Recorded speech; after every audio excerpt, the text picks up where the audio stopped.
I think house prices are only for the rich, and that flows into mortgages. And I think a lot of the narrative that we're hearing is all about creating yet more demand for housing and finding ways for people to finance incredibly expensive housing. Whereas the structural problem is that we just don't have enough houses and we've got too many people.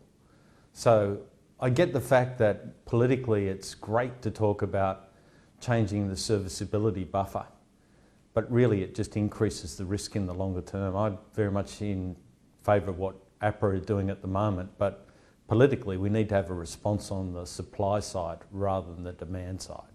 The banking regulator APRA has banks assess the borrowing capacity for borrowers by adding 3 percentage points on top of the loan rate.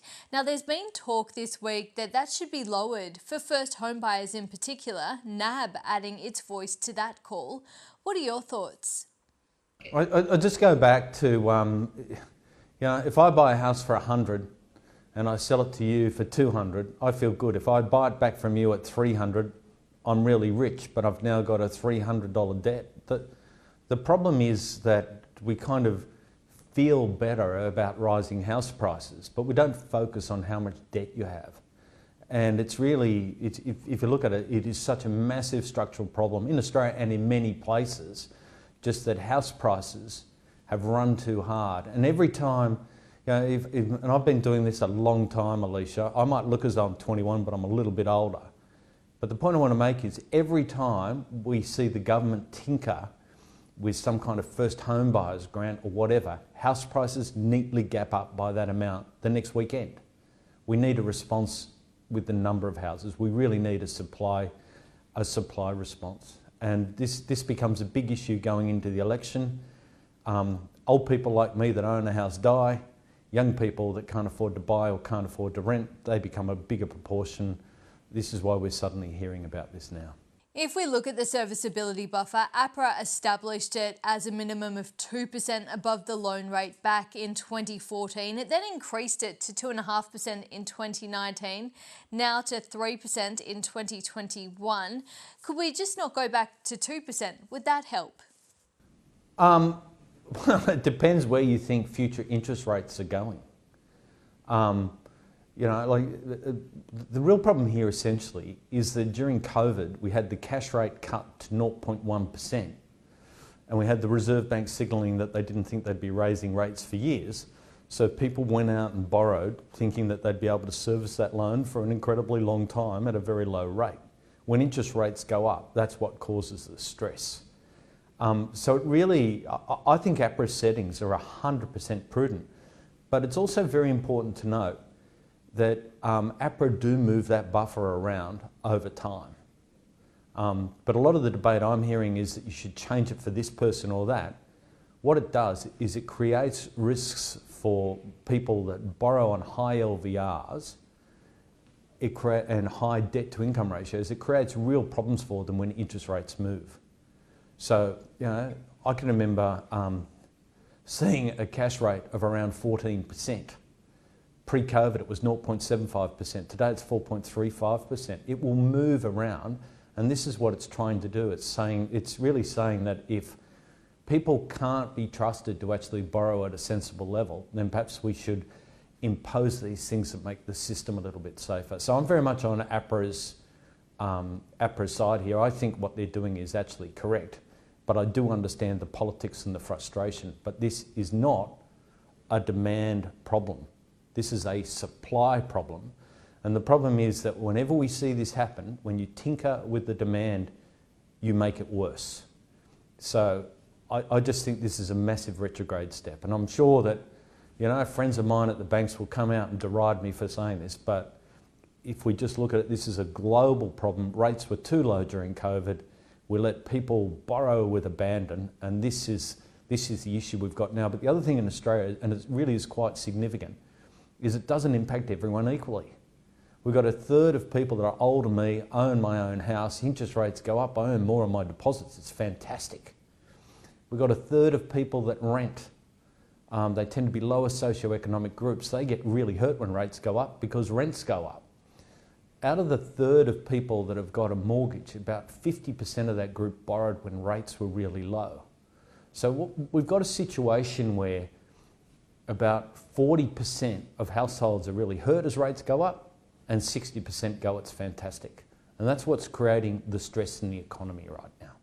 It appears we are heading into a rate cutting cycle within the next 6 to 12 months or even sooner. Banks typically do well in a rate cutting cycle. Will they this time? No, they won't. And the reason they won't, and they hedge a little bit of this risk, but going into an election, banks will have to cut variable housing rates.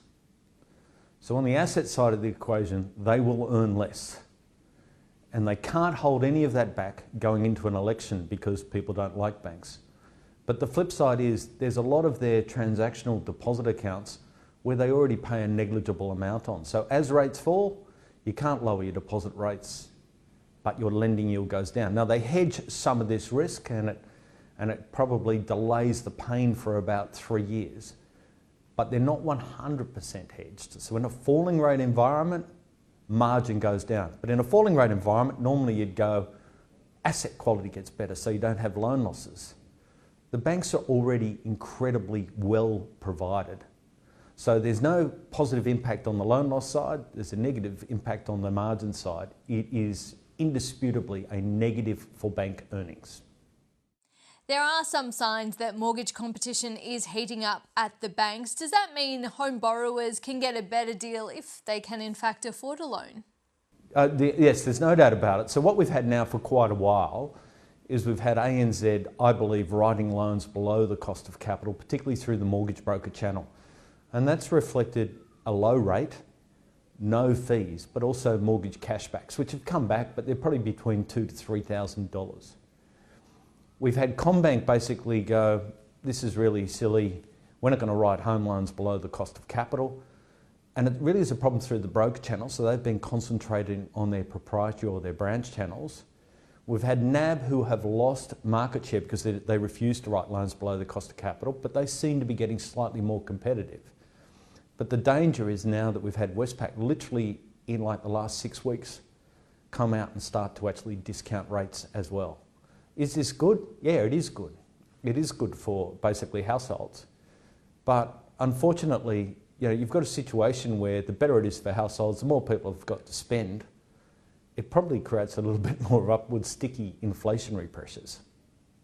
Well, it's a widely agreed argument that fundamentals aren't really supporting the share prices of the banks at the moment, and it seems there's quite a disconnect with prices and the earnings growth outlook you describe.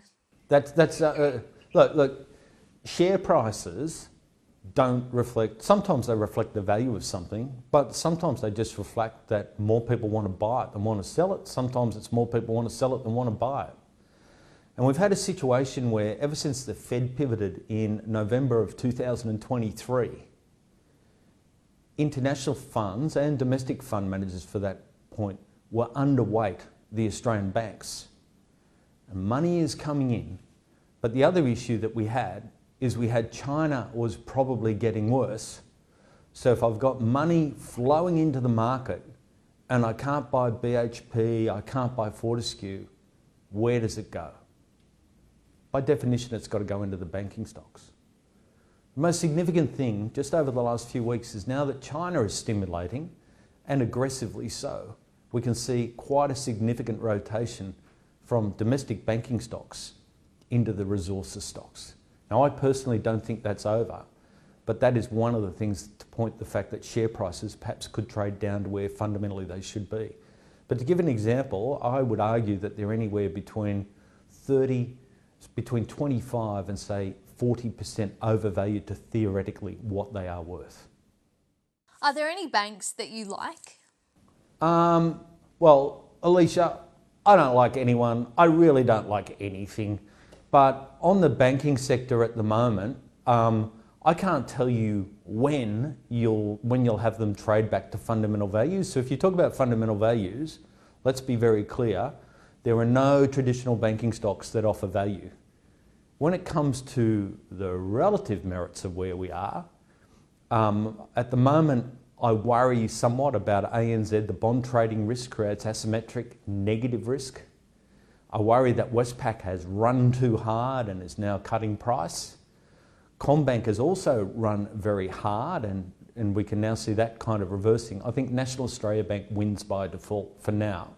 But I really want to stress, I can't, in all honesty, tell anyone to race out and buy a bank on a value argument. It's just on these momentum factors in the market. Still like Macquarie.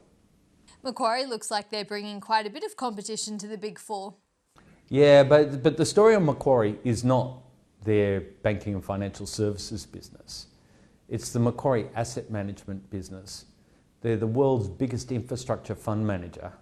And governments have been sweating infrastructure for like the last 20 years. So there's a massive infrastructure renewal cycle coming, and it goes well beyond renewable energy, and Macquarie have got a real competitive advantage in that space. Brian Johnson, thank you. Thank you.